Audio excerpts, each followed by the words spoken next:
তাদের জীবনে প্রত্যেকটা দিন কাটতো মাঠে ঘাটে কাজ করে। গ্রামের মেয়ে তার হাসি দেখে মুগ্ধ হতো, কিন্তু রিফাতের মন ছিল শুধু একজনের দিকে, মিতা। মিতা ছিল গ্রামের সবচেয়ে মিষ্টি, শান্ত স্বভাবের মেয়ে, চোখে মুখে সব সময় আলাদা।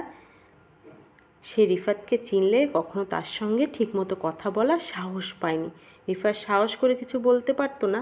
একদিন মিতা গ্রামের পুকুরের ধারে বসেছিল, তার প্রিয় বই পড়ছিল। হঠাৎ রিফাত সেখানে আসে এবং তাকে দেখে মিতার হৃদয় অস্থির হয়ে ওঠে। রিফাত ধীরে ধীরে মিতার কাছে গিয়ে বলে, মিতা, আমি অনেক দিন ধরে তোমার কিছু বলতে চাইছি। মিতা চমকে তাকায়, কি বলবে? রিফাত কিছুটা সংকোচ নিয়ে বলে, তুমি যখন হাসো আমার পৃথিবী থেমে যায়। তোমাকে অনেক ভালোবাসি মিতা। মিতা একটু হেসে, তুমি কি সত্যি বলতে চাও? রিফাত মাথা নত করে মৃদুস্বরে বলে, হ্যাঁ মিতা, তোমার জন্য আমি প্রতিদিন অপেক্ষা। মিতা তখন বলে, আমারও কিন্তু একই অনুভূতি হয় রিফাত। এইভাবে দুজনের হৃদয় একে অপরের জন্য খোলা হয়। তাদের নিঃশব্দ ভালোবাসার গল্পটি গ্রামের সবচেয়ে সুন্দর ভালোবাসার গল্প হয়ে যায়।